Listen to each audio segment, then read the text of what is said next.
오늘은 여러분들이 좀 저를 보기가 조금 더 편할 것 같습니다. 손에 자유를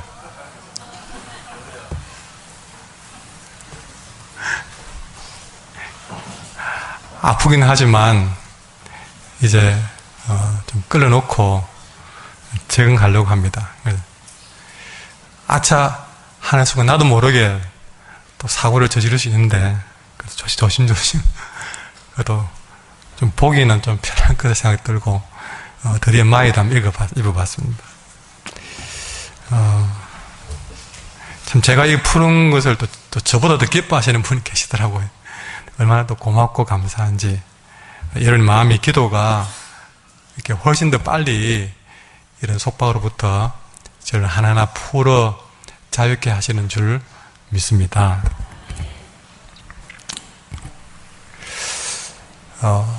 오늘 말씀의 제목을 같이 읽어볼까요? 시작.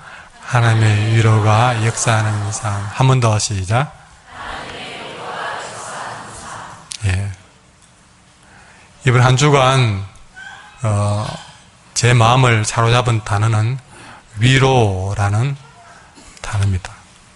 위로라는 단어인데 이걸 원어로 보면요 곁으로 부른다 이 뜻입니다. 위로가 우리 어떤 다른 뜻이 아니라 성경 그 원어의 의미는 이 곁으로 부른다. 그러니까 이 위로가 뭔가 하는 생각을 해보면 아주 간단합니다. 위로는 하나님 곁으로 다가가는 겁니다. 그것이 위로입니다. 하나님으로부터 멀어져 있던 사람이 하나님 곁으로 더 다가가는 거, 그게 위로예요. 그러니까 하나님이 다가오는 것도 위로고 내가 하나님께로 다가가는 것도 위로다는 거죠. 뭔 말이 있어도 괜찮습니다. 뭔가 내 삶에 변화가 없어도 괜찮습니다. 어쨌든 그분 곁 가까이로 부를 때에 그 부름이 내 곁으로 오라 아니면 그분이 내게 다가오시는 것, 그 느낌만으로도 내게 위로가 된다는 것이죠. 어쩌면 여러분이 주일날 이 교회에 온 것은 물론 교회가 하나님은 아닙니다. 아니지만 그래도 여러분 마음에는 하나님 곁으로 한 걸음 더 다가오는 발걸음이기 때문에 저는 교회당 오는 것 자체가 위로라고 생각이 듭니다. 그리고 여기에 한길 교회가 있는 것 자체가 위로라고 생각을 합니다. 교회가 없다고 생각해 보십시오. 예배가 없다고 생각해 보십시오. 얼마나 그 마음이 절망이 되고 영적으로 가급한 사람에게는 힘겨움이 되겠습니까? 북에 있는 우리의 동포들, 신앙으로 살고자 하는 그들에게는요, 이렇게 마음껏 예배 드릴 수 있는 예배당이 없어서 여러분 그들이 겪어야 될 마음을 생각해 보면 우리는 지금 큰 위로를 받고 있는 겁니다. 위로를 받고 있는 거예요. 한번 따라할까요? 위로는 곁으로 부르시는 것입니다. 위로는 곁으로 다가가는 것입니다. 여러분 그것만 알면, 이것이 하나님 우리에게 주시는 위로라는 사실을 알면 오늘 설교는 이것으로 끝입니다. 적어도 오늘 이거 하나만이라도 기억을 하고 여러분 주무시기 바라고 제일 중요한 얘기를 먼저 해놔야 주무셔도 안 까먹고. 그래서 오늘부터 중요한 얘기는 제일 먼저 하기로 다짐했습니다. 예. 왜 이 위로가 제게 오늘 한 주간 제 마음을 사로잡았냐면, 물론 뭐 느낀 거지만 참 요즘 세상이 어느 때보다도 위로가 많이 필요한 세상이다 하는 깨달음을 주게 되면 그렇습니다. 아니, 세상 사람들은 위로받기를 간절히 원하고 있다. 그래서 어떻게 하면 위로받을까? 어디에 가면 위로받을까? 그 마음에 위로받기를 원하는 마음으로 하루하루 그 위로받을 곳을 찾아 헤매는 것처럼 그렇게 보일 때가 있더라 하는 것이죠. 그런데 일부 어느 누구에게만 위로가 필요한 것이 아니라 우리 모두가 다 위로가 필요하다는 사실이죠. 이 세상에 위로가 필요하지 않은 사람은 단 한 사람도 없더라 하는 것입니다. 존 왓슨이라는 사람이 이런 말을 했습니다. 당신이 만나는 모든 사람들은 전쟁을 치르고 있는 사람들이다. 그러므로 친절해라. 그렇게 부탁했습니다. 6.25가 아니라 할지라도 우리가 만나는 모든 사람들은 각 나름의 전쟁을 치르고 있는 사람들이라는 것이죠. 그런 사람들 앞에 친절하다. 서로 인사하십시오. 우리 친절하게 삽시다. 친절을 베풀며 삽시다. 예, 서로, 예, 내가 공격하고 뭐 안 해도 각 나름의 전쟁을 치르고 있는 사람들인데, 우리는, 친절하게 서로를 대해줘야 된다. 참, 새겨들어야 될 말인 것 같아요. 오늘 성경에 나오는 이 고린도 후서는 사도 바울이 고린도에 쓴 편지인데, 성경에 참 예수님 이런 분 빼고는 사도 바울 그러면 둘째가라고 하면 서러울 만큼 영적인 거장입니다. 이런 영적인 거장도 그가 하고 싶은 주님 일을 하는데 오늘 8, 9절에 뭐라고 그러냐면 여러분 8절, 9절에 보면 형제들아 우리가 아시아에서 당한 환난을 너희가 모르기를 원하지 아니하노니 무슨 말입니까? 고린도 교인들에게 형제들아 우리가 그러니까 바울을 비롯한 그의 동역자들이 아시아에서 당한 환난을 좀 알아달라 그렇게 부탁한 거예요. 그러면서 힘에 겹도록 심한 고난을 당하여 살 소망까지 끊어졌다. 9절에 우리는 우리 자신이 사형 선고를 받은 줄 알았다. 사도 바울이 자신의 심정을 이야기하기로 너무나 힘들어서 죽고 싶었다 그러죠. 마치 사형 선고 받은 것 같은 느낌을 가졌다는 거죠. 여러분 사도의 입에서 살 소망이 끊어졌다, 죽고 싶었다라는 고백은 다르게 말하면 무슨 말이냐? 사도 바울도 위로가 필요했던 것입니다. 너무너무 힘들었다는 얘기를 하는 것은 나도 위로가 필요하다 그 이야기죠. 여러분 옆에 계신 분 한번 쳐다보십시오. 멀쩡하게 생겼죠? 오늘 멀쩡하게 예쁜 옷 입고 앉아 계신 분들도 아까 말했지만 한 주간 동안 그 멀쩡한 얼굴 뒷면에 접어놓은 수많은 사연들을 갖고 오늘 나온 겁니다. 아까 말했지만 전투를 치르고 온 겁니다. 자세히 보면 멀쩡해 보여도 그 사람도 위로가 필요한 사람이야. 내보다 강해 보여도, 내보다 예쁘도, 내보다 건강해 보여도 그 사람도 위로가 필요한 사람이다.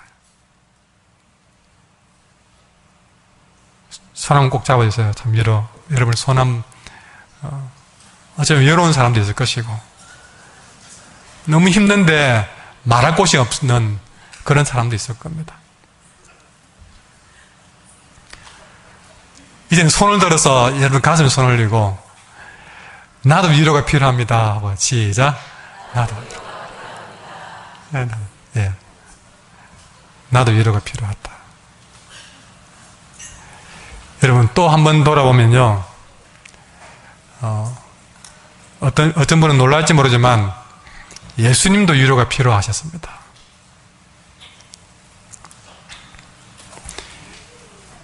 예수님도 이 땅에 사는 동안 위로가 격려가 필요하다는 사실을 아셔야 됩니다. 예수님이 마태복음 8장에 말씀하시기로 여우도 굴이 있고 공중의 새도 집이 있으되 인자는 자기를 두고 머리 둘 곳이 없다. 자신의 외로움을 그렇게 표현했습니다. 얼마나 외로우셨을까? 내 머리 둘 곳도 없다고 했을 때에 얼마나 외로웠을까? 여러분 한 주간 많이 외로운 분 계십니까? 너무 외로웠다. 예수님도 엄청 외로웠다. 어디 하나 몸둘 곳이 없을 만큼 외로운 분이었습니다. 한때 예수님이 이제 십자가를 지기 직전입니다. 십자가를 지기 위해서 예루살렘으로 왔습니다. 그 예루살렘에 나귀 새끼를 타고 들어갔습니다. 남들이 볼 때는 화려하게 입장했지만 그 마음은 무겁기 짝이 없습니다. 왜? 곧 십자가를 져야 되기 때문에. 십자가를 져야 될 시간이 한 걸음 한 걸음 다가오고 있습니다. 그러니 마음은 무거워지고 슬픔이 차게 됩니다. 이런 예수님이 정말 온 인류를 위해서 십자가를 지어야 되는 이런 예수님이 쉴 곳은 그렇게 마땅히 없었어요. 이런 예수님이 쉴 곳이 없었어. 여러분, 그럼 우리가 지금 예수님 오셨다면 아마 최고의 호텔로 모셔서 당연히 가실 길이라면 가기 전에 이렇게 최고로 멋진 호텔에서 최고로 맛있는 음식 드시고 가시라고 대접이라도 할 건데 이 예수님은 그런 십자가를 지는 길에도 아무도 맞이할 곳이 없어서 예수님이 쉴 곳은 베다니 나사로와 마르다의 집 그 하나밖에 없었습니다. 이 나사로의 남매들은 예수님의 위로가 되고 격려가 되었어요. 나흘이 지나서 이제 코앞까지 십자가를 질 날이 다가왔습니다. 제자들과 마지막 식사를 하고 게세마네라고 하는 동산에 올라가서 기도할 때에 예수님이 제자들에게 하신 말씀이 이 말씀입니다. 마태복음 26장에 하신 말씀이 베드로야, 야고보야, 요한아, 내 마음이 매우 고민하여 죽게 되었으니 너희는 여기 머물러 나와 함께 깨어있어라. 그렇게 부탁했습니다. 아까 사도 바울의 말과 너무나 닮았지 않습니까? 그 말은 무슨 뜻입니까? 내가 지금 너무너무 힘든 상황이 있으니까 내 곁에 조금만 있어다오. 나의 위로가 되어달라. 그렇게 부탁한 겁니다. 이렇게 예수님도 위로가 시시때때로 필요하셨던 분이었습니다. 여러분, 현재 여러분에게 필요한 것도 위로자 또 격려자일 것입니다. 혹시 일이 잘 풀리지 않는 분이 계십니까? 위로가 필요할 것입니다. 사업이 잘 되지 않는 분들이 있습니까? 격려가 필요할 것입니다. 진학이나 진급, 성진에 막혀서 좌절 속에 계신 분이 있습니까? 질병에 걸려 아픈 분이 계십니까? 위로가 필요할 겁니다. 사랑하는 사람이 곁을 떠나 외로우십니까? 위로가 필요합니다. 살이 빠지지 않아서 뚱뚱하십니까? 위로가 필요합니다. 앞으로 나아지 못하고 항상 그 자리에만 머물러 계십니까? 위로가 필요합니다. 그 예를 들자면 한도 끝도 없습니다. 다시 말하지만 우리는 모두가 위로가 필요한 사람들입니다. 그런데 안타깝게도 그 어느 곳에도 위로받을 길이 없다는 것입니다. 위로가 필요한데 위로받을 길이 없다는 것이죠. 더 안타까운 것은 교회를 다니는 사람 가운데에도 교회는 다니지만 교회를 다니면서도 하나님의 깊은 위로하신 가운데 치유와 회복을 누리지 못하는 사람들이 많이 있습니다. 교회를 다녀도 위로받지 못하는 사람들이 있다는 것이죠. 그러다 보니 그 안에 독을 있는 대로 품고 살아갑니다. 그러니 그 마음에 위로받지 못하고 독이 쌓이다 보니까 그 사람의 입으로 뿜어내는 말마다 나쁜 말이 나옵니다.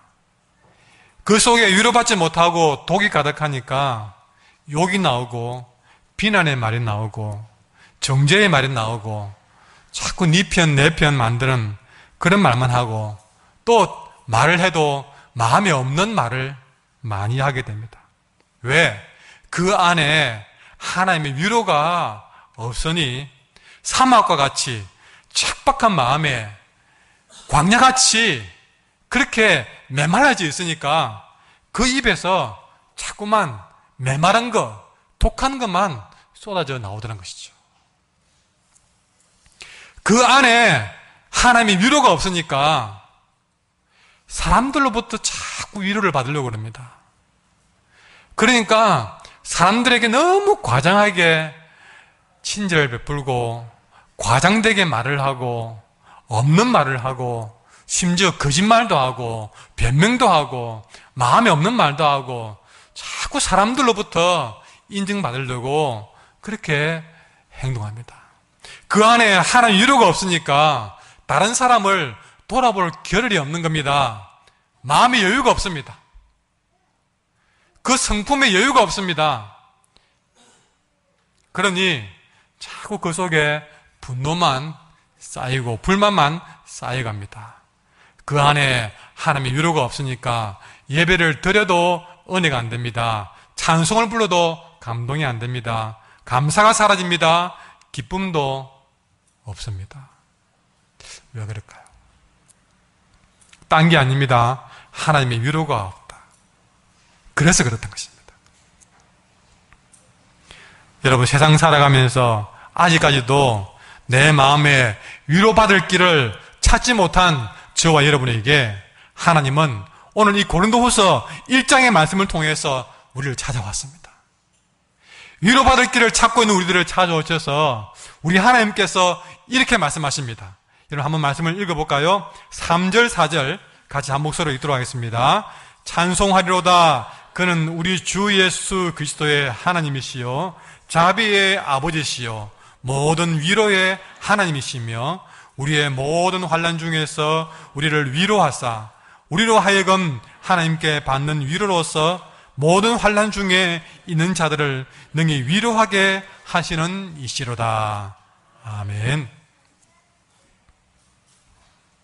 위로받을 길을 찾아 헤매고 있는 그 안에 위로가 하나님의 위로가 없어서 거친 말들을 쏟아내고 있는 우리들 찾아오셔서 말씀하시기로 나는 모든 위로의 하나님이시다 라고 말씀하십니다. 모든 위로의 하나님, 모든 환난 중에도 우리를 위로하시는 분. 여기서 모든 이라는 말씀이 더욱 와닿는데 여러분, 우리 하나님은 모든 위로의 하나님이시다. 다시 말하면 나의 모든 상황 속에서 위로자가 되신다는 것이죠. 어떤 상황이든 하나님께서는 다 그 상황에 맞추어 위로가 되신다는 것입니다. 우리 하나님의 위로가 안 되는 곳이 없다는 것입니다. 여러분, 우리 하나님은 고린도전서를 쓴 때부터 고린도후서를 쓸 때부터 위로의 하나님이시지 않았습니다. 우리 하나님은 세상을 창조하기 전부터 모든 위로의 하나님이셨습니다. 우리가 만나기 전부터 그분은 위로의 하나님이셨습니다. 해와 달이 있기 전부터 그분은 원래부터 위로의 하나님이시고 우리가 하나님의 사랑의 하나님이라고 그러지만 또 우리 하나님은 위로 그 자체이십니다. 그래서 성경 곳곳에 위로의 하나님을 만날 수 있는데 제가 찾아드리면 신명기 33장 26절에 보면 이렇게 기록되어 있습니다. 예수르니여 하나님 같은 분이 없다 그랬습니다. 그가 너를 도우시려고 하늘을 타고 궁창에서 위엄을 나타내시는도다. 그분이 우리를 도우시려고 하늘을 타고 그 위엄을 나타낸다는 것이죠. 시편 121편에 말하기로 내가 산을 향하여 눈을 들리라. 나의 도움이 어디서 올까? 나의 도움이 천지를 지으신 여호와에게서로다. 여러분, 우리의 도움은 천지를 지으신 여호와로부터 온다고 그렇게 시인은 고백했습니다. 이사야도 고백했습니다. 이사야 41장 10절에 말하기로 두려워 말라. 내가 너와 함께함이라. 놀라지 말라. 나는 내 하나님이 됨이라. 내가 너를 굳세게 하리라. 참으로 너를 도와주리라. 그랬습니다. 그 이사야 43장 1절에도 말하기로 야곱아 너를 창조하신 여호와께서 말씀하시느니라. 이스라엘아 너를 지으신 이가 말씀하시느니라. 너는 두려워하지 말라. 너는 내 것이다. 너는 내 것이라고 말씀하시면서 우리를 위로하십니다. 그리고 그 뒤에 보시면요, 너가 물 가운데 지날 때에 내가 너와 함께 할 것이다. 강을 건널 때에 물이 너를 침몰하지 못할 것이다.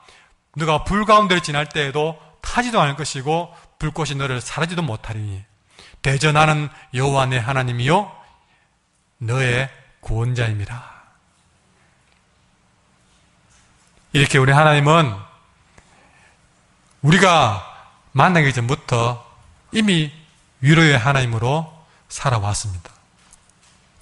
성경에서 나타나는 위로의 하나님을 제가 좀 더 구체적으로 전가하려고 합니다. 왜냐하면 제가 뭐 다른 예를 들어서 하나님이 이렇게 위로하셨다 예화를 들은 것보다는 성경에서 이야기를 들은 것이 훨씬 유익하게 생각이 들어서 저는 오늘 성경을 찾아가면서 여러분에게 하나님이 어떻게 위로하시는가를 다 좀 모든 위로의 하나님이시기 때문에 이런저런 면에서 하나님 위로를 주셨다는 말씀을 성경에서 찾아드리려고 합니다.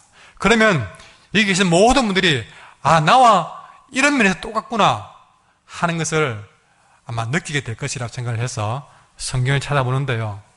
여러분 먼저 창세기 28장에 보면 외로운 나그네의 길을 가던 야곱이 있습니다. 여러분 외롭게 한 주간을 지냈습니까?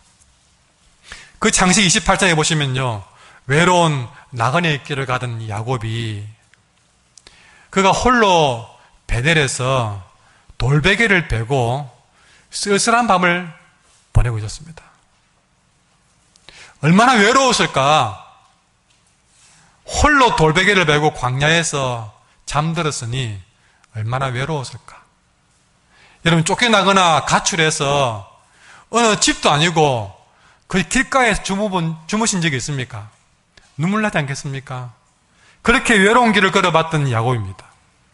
그런 외로운 야곱을 찾아오셔서 하나님이 약속을 주시고 그 야곱에게 꿈꾸게 하심으로 야곱을 위로하신 하나님이십니다. 또 창세기 32장에 보니까 바로 그 야곱이 가장 두려워하는 사람은 그가 속여서 장자권을 빼앗았던 형님 에서였습니다. 그가 외롭게 도망다니는 이유도 형 에서의 위협으로부터 살려고 도망갔습니다. 그런데 결국에는 그 에서를 맞아떨리게 되었습니다.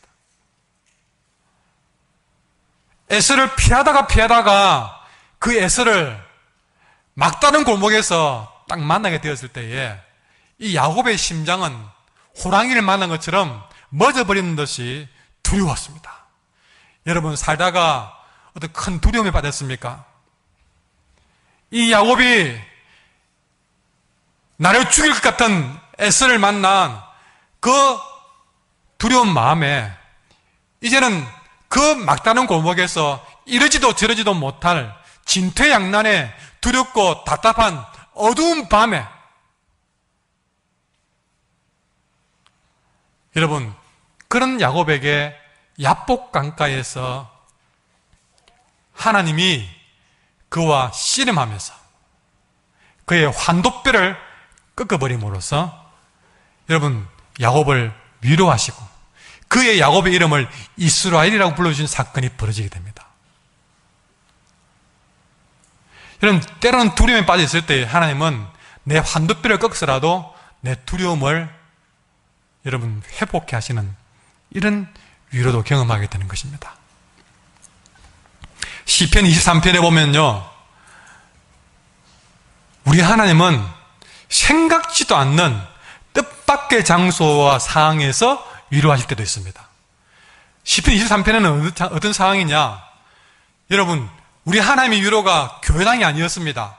우리 하나님이 위로하시는 곳은 뜻밖에도 사망의 음침한 골짜기였습니다.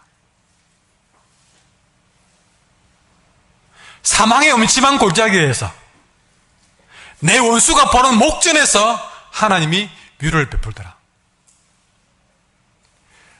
생각지도 않았던 뜻밖의 장소에서 하나님이 위로를 베푸시는 모습도 나타납니다. 예레미야 8장에 보면 하나님은 상처 만난 우리들에게 상처를 만져주며 치유하심으로써 위로하시는 분이십니다.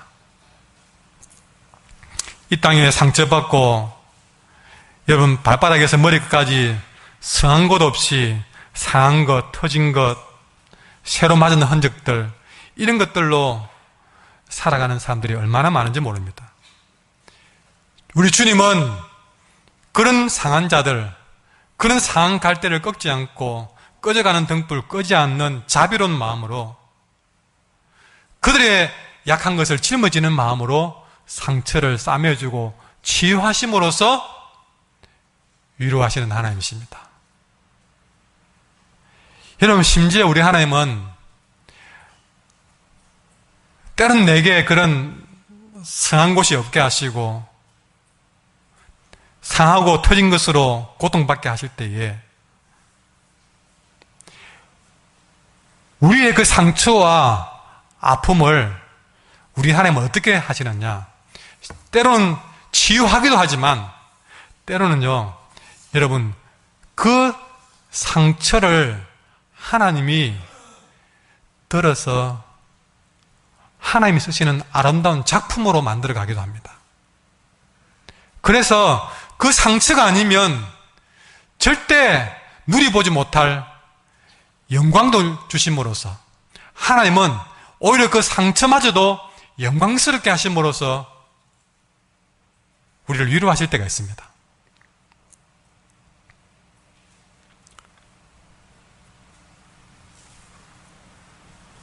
우리가 나는 왜 이런 상처를 받았을까? 왜 나는 이렇게 이 질병을 고통받을까? 왜 이 질병을 낫게 하지 않을까?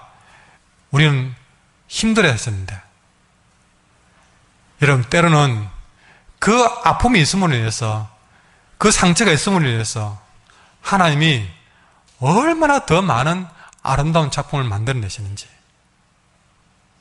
하나님이 그 상처를 쓰시다는 것이죠. 그래서 그 이사야 61장에 보면 죄 대신에 화관을 씌워주고 슬픔 대신에 기쁨의 기름을 발라준다는 말씀이 있습니다. 그 상처로 말미암아 하나님이 화관을 씌워주시며 우리를 영광스럽게 만들어준다는 것이죠. 만약에 내 인생에 그 상처와 질병이 없었다면 어땠을까 싶을 정도로 하나님이 내 인생을 영광스럽게 만들어 가실 때도 있다는 것입니다. 하나님이 그런 것으로도 나를 위로하실 때가 있다는 것이죠. 또 열왕기상 19장에 보면 우리 지난주일 말씀 기억나시죠? 다시 한번 생각해 보면 로뎀나무 그늘 아래에서 낙심하고 좌절하고 절망하여 쓰러진 곳에서 그런 곳에서 다시 일으켜 가지고 새로운 사명을 부어주시면서 위로하시는 하나님을 경험하게 됩니다. 우리 하나님은 신학교에 갔어야만 사명 주시는 분이 아닙니다. 때로는 로뎀나무 그늘 아래서 완전히 포기한 그 자리에 찾아가셔도 하나님은 새 사명 맡기시는 분이십니다.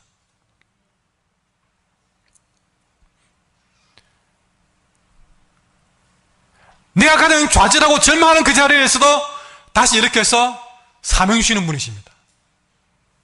그것이 얼마나 위로가 되는지 모릅니다. 이사야 40장에 보면 심지어 우리 하나님은 포로된 자를 자유케 함으로써 위로케 하십니다. 그동안에 담배를 끊지 못해서 정말 담배에 포로된 사람이 그 담배를 끊게 만듦으로써 자유케 함으로써 위로하십니다. 악한 습관에 사로잡혀서 그 습관을 버리지 못해서 정말 마음고생이 심했는데 그 악한 습관에 포로된 곳에서 나를 자유케 함으로써 나를 위로하시는 분이십니다. 하나님이 위로하시면 내가 포로된 그 기간마저도 축복이 되게 하십니다. 요한복음 21장에 보면 베드로처럼 실패한 자를 위로하시는 경우도 있습니다. 여러분, 무엇보다 신앙적으로 실패했습니다. 베드로는 예수님께 실패했습니다. 예수님께 실패하고 예배에 실패하고 영적으로 실패한 사람이라 할지라도 하나님은 위로하시고 치유하셔서 자신의 양을 맡기시기도 하시더라고요. 이것이 평생도록 베드로에게 위로가 되었습니다. 때로는 우리 하나님은 원한을 풀어주시면서 위로하실 때가 있습니다. 누가복음 18장에 한 과부가 있어 자신의 원통함을 고했는데 그 비유에서 나오는 예수님의 말씀이 이렇습니다. 누가복음 18장 7절에 하는 말씀이 하물며 하나님께서 그 밤낮 부르짖는 택한 자들의 원한을 풀어주지 않겠느냐, 그들에게 오래 참으시겠느냐. 원한을 풀어주시면서 위로하십니다. 때로는 눈물을 씻어서 위로하시는 하나님이십니다. 계시록 21장에 모든 눈물을 눈에서 닦아주시려니 흐르는 눈물을 닦아주시면서 위로하실 것입니다. 계시록 7장 17절에 하나님께서 그들의 눈에서 눈물을 말끔히 씻어주실 것이다. 여러분, 지금 눈물의 세월 보내십니까? 언젠가는 그분의 손으로 여러분 눈물을 깨끗이 말끔히 닦아주시며 위로할 것일 겁니다. 나인성 과부의 독자가 죽어 나와서 상녀가 지나갈 때에 우리 주님은 그 상녀를 멈추게 한 다음에 그 상녀를 향해서 소리쳤습니다. 청년아, 일어나라. 그 한마디는 나인성 과부의 눈물을 씻어주는 소리였습니다. 베다니의 마리아가 그의 오라비 나사로가 죽어서 눈물을 흘릴 때에 우리 주님은 나사로야 나오라 라는 소리를 통해서 그 마리아의 눈물을 말끔히 씻어주었습니다. 이 슬픔의 눈물, 고통의 눈물을 닦아주실 분은 우리 주님이십니다. 한 주간 지나면서 눈물로 세월을 보냈습니까? 그 눈물이 고통의 눈물이든 억울한 눈물이든 회한의 눈물이든 그 눈물을 그 눈에서 말끔히 씻어줌으로써 위로하실 하나님이십니다. 이렇게 우리 하나님은 모든 분야에서 위로자이십니다. 이 모든 위로의 하나님은 오늘 우리 곁에 다가오셔서 우리를 살아나게 하십니다. 아까 말씀드렸잖아요. 위로가 뭐라 했습니까? 곁으로 부르시는 것이라고. 우리 하나님 곁으로 불러서 위로하시든 아니면 우리가 안 가면 우리 하나님이 그 곁으로 다가가서 하시든, 어쨌든 우리 하나님은, 모든 위로의 하나님은 우리 곁으로 다가오셔서 우리를 곁으로 부르셔서 우리를 다시 살아나게 하실 줄 믿습니다. 그리고 그 곁에서 토닥거림으로써, 어루만짐으로써, 눈물을 닦음으로써, 상처를 싸며 줌으로써, 때로는 나사로야 나오라 라고 소리치듯이 우리에게 엄중한 말씀으로 선포하심으로 인해서, 기도할 때 응답함으로 통해서, 그 찬송과 예배를 받으심을 통해서 우리 하나님은 그런 토닥거림과 어루만짐으로 우리의 어둡고 답답한 우리의 마음에 다시 불을 켜주시고, 우리의 답답한 마음에 커튼을 열어 젖어주면서 우리의 마음을 위로하고 계신 줄 믿습니다. 내 삶의 고난이 크건 작건 상관없습니다. 아까 말했잖아요. 모든, 이 말은 내 고난이 크든 작든 상관없다는 것입니다. 오늘 것이든 10년, 20년 묵은 것이든 상관없다는 것입니다. 신앙적인 것이든 세상적인 것이든 상관없다는 것입니다. 육적인 것이든 영적인 것이든 상관없다는 것입니다. 상관없이 하나님 곁에서 그분께 부름을 받고 그분 곁에서 위로받기를 원합니다. 여러분, 위로는요, 따라하십시오. 받는 겁니다. 위로는요, 말 그대로 위로는 위로부터 받는 겁니다. 위로는 위로부터 받는 겁니다. 이것을 정확하게 알아야 됩니다. 그럼 제가 청인 때 혼자 많이 부르는 곡이 있는데요. 그런 곡을 제가 한번 불러볼게요. 알았네, 나는 알았네, 이제 이젠도 피하지 않으리. 주님 앞에가 나를 맡겼네. 진정 기쁜 날이네. 여러분, 우리 주님 곁이 내게 위로가 된다는 거 우리 오늘 알기를 원합니다.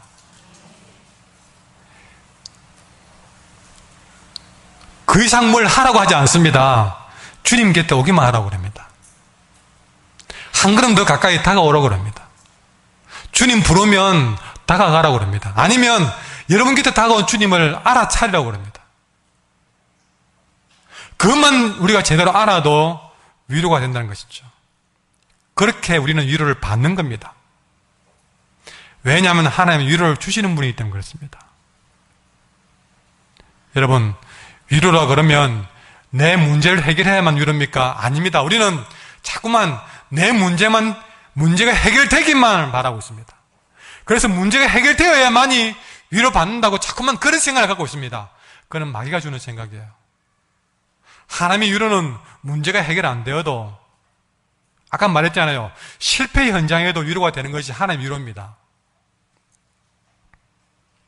자꾸만 우리가 문제만 보고 오기 때문에, 그래서 저 문제가 해결되나 안 되나 그것만 보고 오기 때문에 위로를 줘도 못 받는 겁니다. 문제를 보는 눈에서 눈을 떼가지고 내 곁에 와 계신 하나님을 보란 말이죠. 무슨 극적인 성공을 이루어야만이 위로입니까? 극적인 성공을 안 이뤄도 하나님의 위로는 충분히 누릴 수가 있습니다. 하나님 그분이 위로 그 자체이기 때문에 그분이 내 곁에만 와도 충분히 위로가 됩니다. 오늘 이 말씀을 듣는 이 시간에 알 수 없는 하나님의 위로가 여러분의 심령을 가득 채우기를 간절히 축원합니다. 살기가 너무 힘든데, 그래서 하나님께 답을 찾고 싶어서 이렇게 나왔는데, 여러분, 내가 이것이 답이구나. 여러분, 그 해답을 우리가 지금 아직 못 찾아도 괜찮습니다. 못 찾아도, 아직 내 문제가 아직 해결 안 되어도 찬송하는 동안에 기도하려고 내 입술을 주님하고 내 입술을 여는 그 한마디에 하나님의 위로가 물밀듯이 내 마음속에 채워 들어오는 것. 위로라는 단어가 내 곁으로, 주님 곁으로 부르심이라는 말을 내 마음에서 인정하는 그 순간 하나님의 위로가 물밀듯이 내 마음속에 채워지는 것, 주체할 수 없이 느껴지는 것. 여러분, 그것이 하나님의 위로입니다.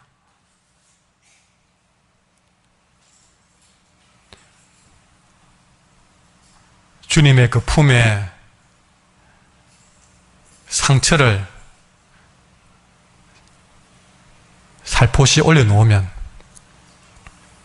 아까 죄가 변하여 화관이 된다고 그랬잖아요.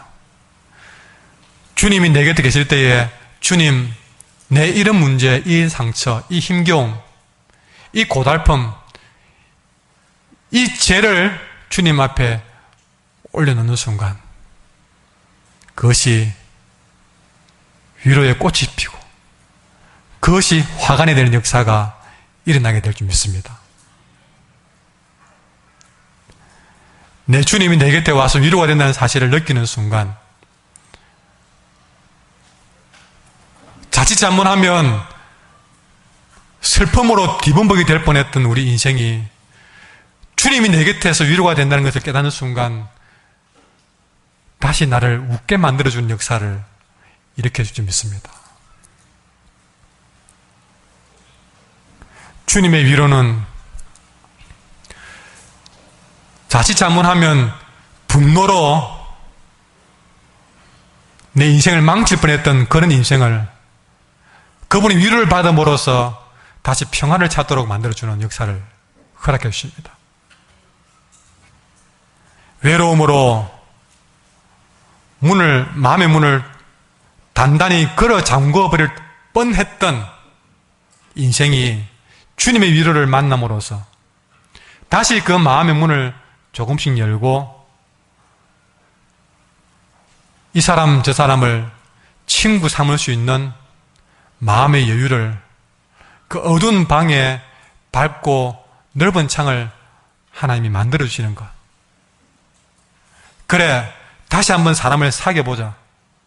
그렇게 용기를 낼 수 있도록 만드는 것이 주님의 위로인 줄 믿습니다.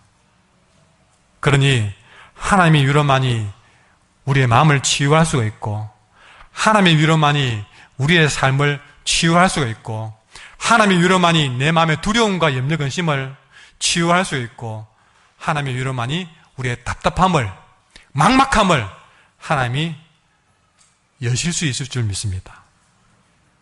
하나님의 위로는 엄청난 시간을 견뎌내기도 하시고, 하나님의 위로는 엄청난 사건도 이겨내게 하십니다. 하나님의 위로는 아무것도 가진 것이 없어도 견딜 수 있는 힘을 허락해 주실 줄 믿습니다. 이렇게 하나님의 위로는 우리가 가장 포기하고 싶은 그 순간에 우리를 다시 한번 더 일어나도록 하는 그런 놀라운 능력인 줄 믿습니다. 세상 어려움과 환난 속에 던져진 한길교회 성도들이야. 세상에서 낙심하고 절망하고 상처받고 삶이 힘겨웠고 버거워서 울고 있을 때에 모든 위로의 하나님은 그런 여러분들에게 소리 없이 다가가셔서 격려와 사랑의 위로를 보내십니다. 오늘 예배 시간에 이 말씀을 통해서 사랑과 격려의 말씀을 보내십니다. 이렇게 우리를 다시 살아나게 하시는 하나님, 우리를 다시 웃게 하시는 하나님, 다시 일어서게 하시는 하나님, 바로 그분이 저와 여러분의 하나님이신 줄 믿으시기 바랍니다. 근데 여러분, 하나님 우리를 이렇게 위로하시는 또 다른 이유가 오늘 본문에 있습니다. 왜 하나님은 나를 이렇게 위로하시는가? 이유가 있다는 것이죠. 여러분, 빌리 그레엄 목사님이 이런 말을 했습니다. 하나님께서는 단지 우리를 위로하기 위해서 우리를 위로하시는 것이 아니다. 그냥 우리만 위로하기 위해서 위로하는 것이 아니다. 그 다음 말이 우리로 하여금 위로자가 되도록 하기 위해서 우리를 위로하신다 그랬습니다. 왜 하나님은 우리를 이렇게 위로하시는가? 우리가 위로자가 되기 위해서 위로하시는 것이죠. 이사야 40장 1절에도 말씀하십니다. 너희 하나님이 가라사대 너희는 위로하라, 내 백성을 위로하라 그랬습니다. 그저 내 한 사람만 위로하기 위해서 위로를 주시는 것이 아니라 우리를 들어서 더 큰 위로자로 쓰기 위해서 내게 위로할 거리를 주셨고, 그 위로할 거리 가운데에서 위로하셨고, 그 위로를 통해서 나를 다시 일어서게 만드셨고, 일어서게 만드셔서 또 다른 사람을 위로하는 위로자가 되게 하신 것입니다. 여러분, 오늘 4절 말씀도 있도록 하겠습니다. 우리의 모든 환난 중에서 우리를 위로하사 우리로 하여금 하나님께 받는 위로로서 모든 환난 중에 있는 자들을 능히 위로하게 하시는 이시로다. 이 말씀에 다 들어있습니다. 우리를 먼저 환난 중에서 먼저 위로하는 겁니다. 그렇게 위로하셔서 우리로 하여금 하나님께 받는 위로를 받게 하시고, 그 받은 위로 가지고 또 다른 환난 만난 자 중에 있는 자들을 능히 위로할 수 있도록 하신다는 것이죠. 다시 말합니다. 하나님 우리를 위로하시는 이유는 그 받은 위로를 가지고 다르게 환난 받는 사람을 위로하라는 것입니다. 그러니 저와 여러분은 위로자들입니다. 위로도 받아본 사람이 위로를 할 줄 압니다. 주님 닮는 것이 무슨 말입니까? 오늘 말씀에 비추어 본다면 주님의 위로하시는 모습을 닮아가는 것입니다. 그게 주님 닮은 모습이에요. 사랑도 받아본 사람이 제대로 사랑할 수 있듯이 위로를 경험해본 사람이 위로를 낫게 될 줄 믿습니다. 그래서 여러분이 혹시 아픈 이유가 뭔지 아십니까? 왜 나는 아플까? 아파봤기 때문에 진짜 아픈 사람을 위로할 수 있습니다. 왜 여러분에게 사업을 실패하게 만들까? 사업에 실패한 사람을 위로해 주기 위해서, 때론 여러분이 진하게 실패하게 만들 때도 있습니다. 하나님 왜 내 평생에 이렇게 아픈 흔적을 남깁니까? 왜 나를 지나게 실패하게 만드십니까? 여러분, 그 사람은 언젠가는 또 다른 지나게 실패한 사람을 위로하고 크게 격려해주는 사람이 될 것입니다. 혹시 여러분이 깊은 고난을 경험한다면 기뻐하십시오. 여러분보다 더 많은 고난을 만난 자들을 위로하는 자가 될 줄 믿습니다. 여러분이 깊은 좌절에 빠졌더라도 기뻐하십시오. 여러분은 분명히 더 깊은 좌절을 겪는 자들을 분명히 언젠가는 위로하는 자가 될 것입니다. 여러분이 깊은 슬픔을 경험하더라도 기뻐하십시오. 깊은 슬픔으로 아파하는 자들을 언젠가는 만나서 그 눈물을 닦아주는 위로자가 될 것입니다. 분명히 기억할 것은 우리가 위로의 하나님을 만나게 된다면 우리의 삶에 의미 없는 것이 하나도 없다는 것입니다. 위로의 하나님을 만나기 전까지는 모든 것들이 다 걸림돌이었고 아픔일지 몰라도 그 아픔과 걸림돌이, 장애물이 위로의 하나님을 만나는 순간 깨닫게 되는 것은 내 삶에서 하나님이 아무 의미 없이 그냥 주는 것은 없구나 하는 것을 깨닫게 되는 것이죠. 그전에는 왜 나에게는 고통을 주느냐고 불평불만이 가득했는데 위로의 하나님을 만나는 순간에 하나님이 이 육체의 가치도 이유가 있어 주었구나. 하나도 버릴 것이 없구나. 의미 없이 준 것은 하나도 없구나.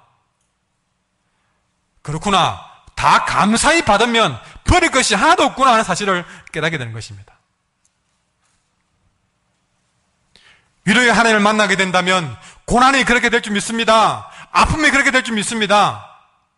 고난도 아픔도 그 모든 것들이 다 사람을 살리기 위한 과정인 줄 깨닫게 되고 그 모든 것들이 나를 더 좋은 일꾼으로 만들어가기 위해서 하나님이 주시는 좋은 징조가 된다는 사실을 깨닫게 됩니다. 그렇게 깨닫고 하나님이 위로를 용기 삼아서 다시 힘을 내어 일어서서 주님과 함께 세상을 치유하는 자들이 될 수 있을 줄 믿습니다. 우리 위로의 하나님을 만나면요 버릴 것이 없습니다. 그렇게 하나님의 위로가 내 마음에 역사할 때에 우리의 삶은 놀랍게 변화될 줄 믿습니다. 여러분, 그렇게 하나님의 위로가 역사할 때에 사막이 오아시스로 변할 줄 믿습니다. 미움, 다툼, 질투, 원망, 불평이 있는 곳이 그 위로가 있는 곳에 희락과 평강으로 변할 줄 믿습니다. 위로가 있는 교회가 날마다 부흥될 줄 믿습니다.